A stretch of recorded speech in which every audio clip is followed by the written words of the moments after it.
Ficci, I keep asking people there as to what is flow and what is the impact of flow. Thank you. I must say that what I've seen here truly is very inspirational. I think there's a lot of learnings for Ficci from flow. I think the energy you see in the room here is truly inspiring. I mean, doubling the membership from 600 to 1200 in 1 year, I think in Ficci it would take probably a decade to do it. But it's fantastic work. Congrats and all the very best. So today morning, I had, 3 days ago, I had accepted to, or a few days ago, accepted to be a guest of honor here. It's truly an honor. Thank you for inviting me. And I had, I thought it would be a usual Ficci style event. I would prepare a speech, and then Smriti ji would speak. And then day before, Divya called me and said, Smriti ji would like to do a question-answer session. That started me trembling 3 days ago. I looked up some of her interviews and I said, this is not going to go well. So I was already nervous as to... This is going well so far. So a big round of applause to him. So today morning in a bit of panic, I went and somebody I knew who was a predecessor in one of the roles that she has with accomplishment run. She's done so many roles. Not a predecessor. Sorry, successor in one of the roles that Smriti ji had run. I'm not this doesn't bother me because she's taken down all her interviewers and all the interviews that I looked up seeing in the last few days. So I'm prepared for this. But I went to meet her and I said, what would enthuse Smriti ji to come up with something new? And she said two things. I'm going to start off with one of those. So she's, as I said, the lady I met today morning was a successor in one of the organizations that Smriti ji has successfully led in the past. And she said she's truly fascinated with the various hats that Smriti ji wears, how she switches seamlessly from one hat to the other and brings energy into all these roles. She was in Davos last week, she was a minister last year, she was an actress before that, and she says she's truly amazed at the energy and the depth that she brings into each of these roles. So if I could start off by asking you that, how do you manage to multitask in such a diverse manner? I think it's very inherent to every woman on the planet that irrespective of where she is, who she is and how she is, if presented with an opportunity to learn, if presented with an opportunity to grow, every woman grabs that opportunity. The difference is that when they grab that opportunity and they truly add a new leaf or a new page to their life story, whether at the end of that story or midsection they have a mic and an audience or not. That is the only differentiator between me and the women who are sitting here. Everybody has a story of struggle, of strife, of achievements. The only difference is some get to speak about it and some live the rest of their lives in silence. Fantastic, thank you. Smriti ji, if I could come, you said speaking about chances given to women.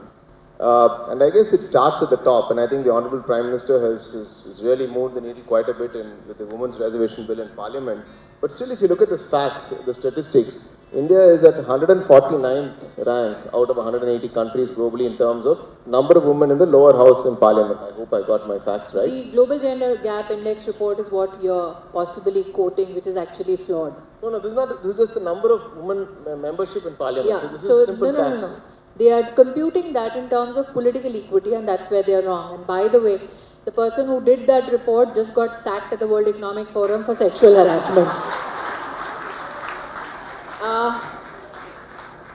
The anomaly in it is this, that they compute political equity in a country on the basis of only women in Parliament.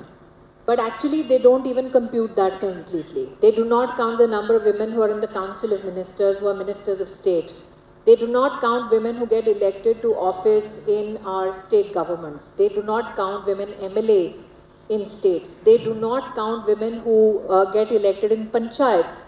Now, if you start computing all of this, only in our panchayats, 1.5 million women have been elected to office. The reason why they do not compute this enormous number that India has to offer is that this decentralized, democratic, and representative aspect of politics does not exist in every other country on the planet. So India faces this demerit and does not have women who are elected in panchayats get computed in the political equity. And that is where the disparity is. If you start computing those women and their contribution, our rank in fact will surpass many across the globe.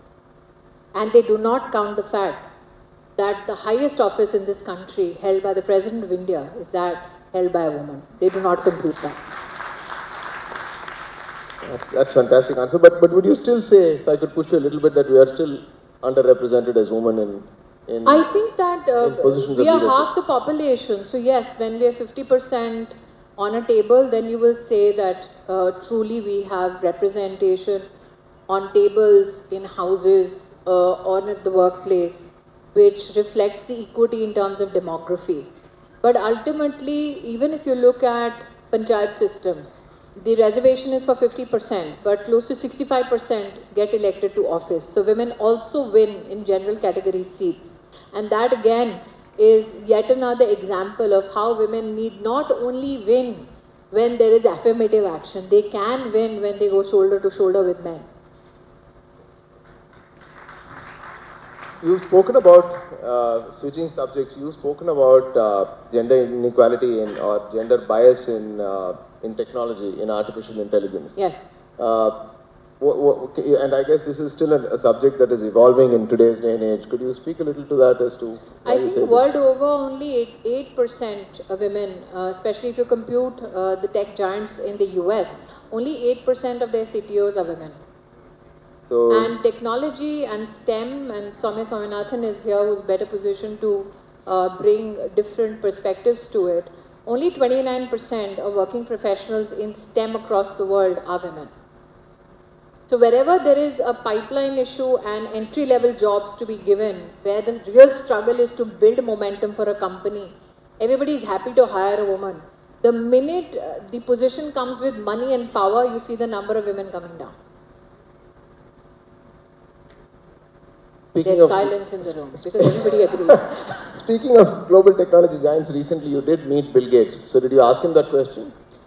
In fact, Bill is the only person that I've worked with personally for the past 6 years. And he's somebody who's not leading his company anymore.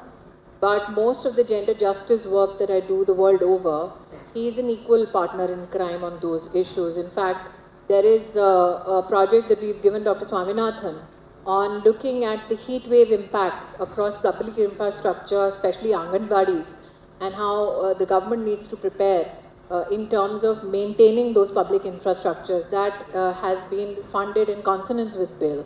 So the agenda was that one, I get more and more Indian research institutions, Indians per se, who can research on issues that have a global impact.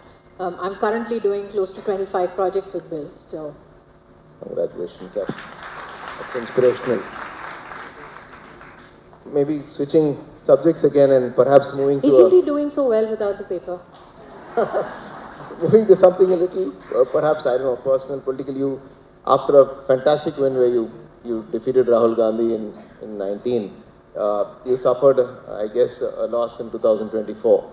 And this is not about the loss, but how do you manage to so quickly recover from the loss and, move right from the next day your tweets and, just moving on to all these activities that you described? How did you manage to bounce back? I guess it's an inspiration for so many people. No, I don't define myself through the prism of my success or my failure. I don't need validation. I don't need a certificate, a medal. I don't need people who will say how great I am to feel good about myself. And I don't care when somebody says I'm crappy just because they felt like demeaning me. Couldn't care less. That's the impolite way of answering it.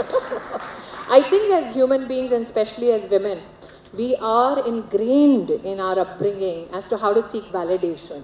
How to seek validation about our behavior, how to seek validation about how we look, how to seek validation about how we are in a family, in a community, how to seek validation as a mother, as a wife, how to seek validation as a friend. So every interface a woman has, it is accompanied by this need to get approval. I have no such trouble. So I guess that's why I can pick up the pieces. But the 4th of June was a turning point in my life, especially there's a very small podcast that happens on Aaj Tak in Hindi, and the gentleman reporter there is a very senior seasoned reporter, Kamlesh Singh. He actually went into the details of my work in Amethi for 10 years, and especially my work as a member of parliament for 5 years. Now in 5 years, I helped build 1 lakh homes. In 5 years, I helped build 3.5 lakh toilets. In 5 years, I helped connect 4 lakh farmers to the Indian Treasury. I built Ameethi's first Chief Medical Officer's office. I built their first 200-bed hospital. I got their first MRI, CT scan machines. I built the first fire station. I built the first medical college. And at the end of the day, the reporter said, "Didn't you do too much?" And I think that's when I thought to myself that I was not in the business of politics. I was in the business of serving people. And there's a huge distinction in that. Because when you're a politician, you're thinking how to get the next vote. You're thinking how to win the next election. But if you truly look at it as a medium of service, then you couldn't care less whether you win or you lose. You incessantly then work. So I was working in Amethi even when I lost in 2014. But if you look at my political graph, even the first election I fought in the year 2004, the Chandni Chowk Lok Sabha constituency was not a winning constituency for the BJP. So it's not as if in Lok Sabha elections I ever got an easy seat. In fact, I got the toughest ones. And somebody who has been at the peak of the media career could always get choosy and picky and say, no, I want something very nice and simple and safe. I didn't want to be known for being the one who's mollycoddled into a particular position, who's glamorized into a particular position. I'm somebody who has worked my way up from the trenches, and I like that. I would rather have the respect of my colleagues and the respect of my karyakartas and my leadership than have the comfort of an AC office as a politician who's reduced to just cutting ribbons. That is not the person I am. Going back to the various, I guess, ministries positions you've held and the work that you've done there, I think one of the things that stands out, even as per many of what we've read in the media and many of your colleagues, one of the things they admire you for is the way you brought in technology in assessing malnutrition in children and the changes you brought in the Anganwadis there. In fact, one of the first interventions I had from my office in technology was when I helped build India's first MOOCs platform. This was in the year 2014 when I took over as Minister Education. And I still remember Satya Nadella was visiting, and before him, somebody from MIT came and met me. And this gentleman scoffed at India's potential to create their own MOOCs platform and said, we at MIT can really help you. It's a very complicated issue. I think maybe he was not used to a brown woman sitting in a mantri's chair. And I just looked at him and I asked him exactly how many Indians does he think are there in the IT sector in the US as we spoke. Then came Satya and he said, what happened and how can I help?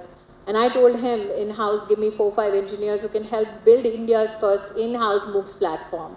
And he did. And that's how we built the platform, and we built into 2015. I remember many bureaucrats telling me, ma'am, why are you building something where everybody's going to school and college? And then came COVID.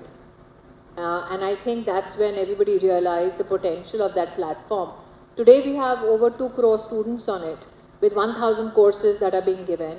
At that time when I was in office, I had the privilege of digitizing the entire curriculum and creating, in fact, a language model as well, so that across languages, whatever knowledge systems are available in medicine, in engineering, then could be cross-referenced and could be used by students across the country. In fact, given my Chennai Connect and the lady that you met this morning before coming to speak to me, between her and I, we decided, how do you introduce Tirukal to CBSE and make students across the country write about it?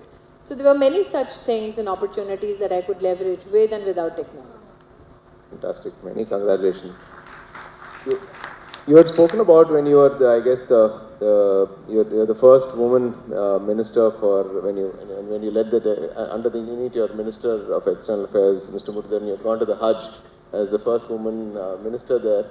Could you, as a minority affairs, first woman minority affairs minister in our country, can you speak a little to that experience when you went to the Hajj? Well, I in fact infused technology even in Hajj Yatra. We created the first ever app which can help track the medical entire history of every Haji, because we saw most of the medical challenges that the Haji faced there is because the doctors there and the doctor, let's say in the district or in the local hospital or clinic that they were at, could have no point of referencing each other.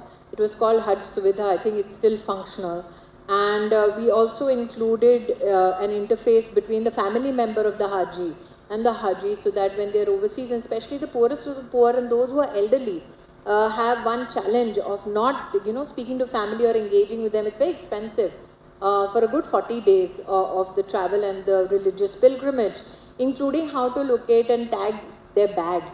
Now this is something somebody from a local masjid or somebody from a local dargah has never had as a technology experience. So we introduced that.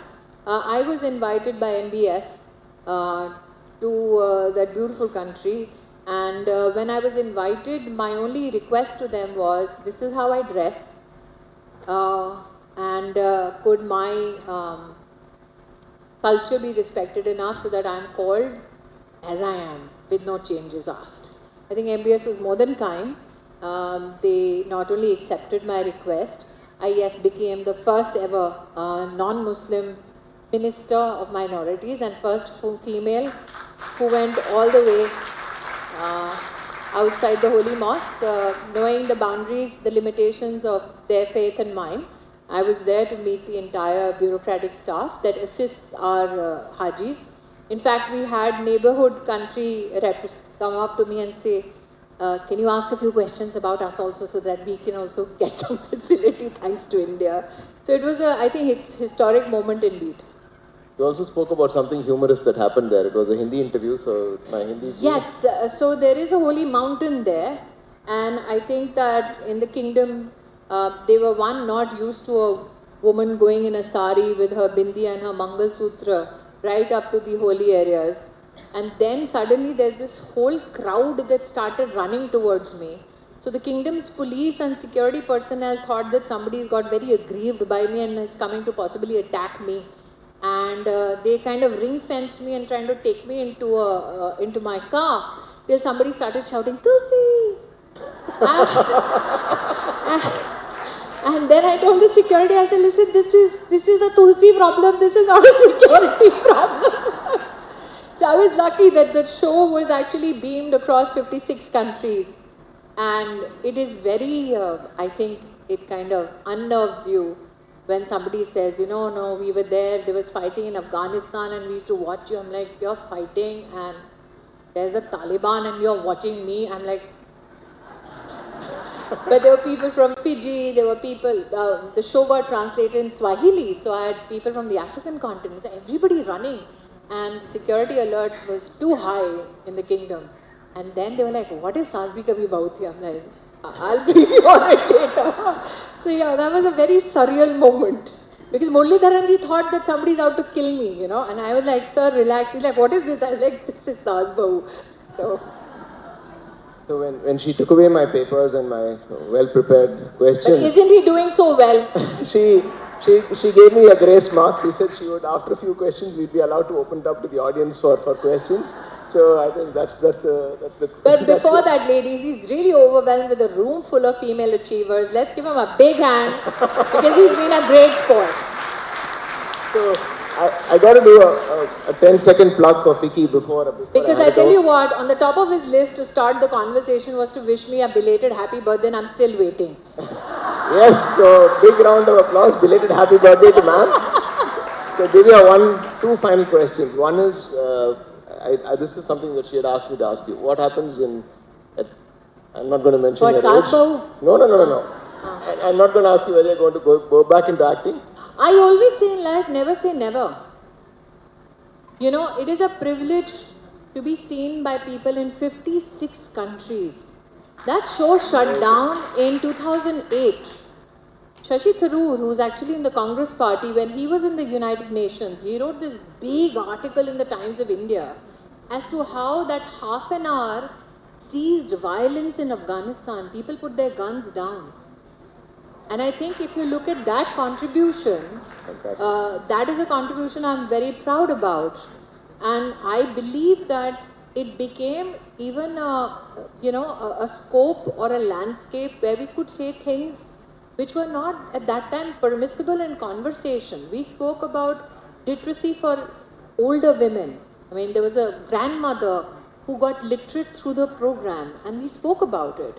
That if women at that age never had an opportunity in the early 30s or early 40s to study, we actually showcased these issues of marital rape, of women who wanted to get educated, of women who wanted to get into enterprise, of girls who were getting ragged.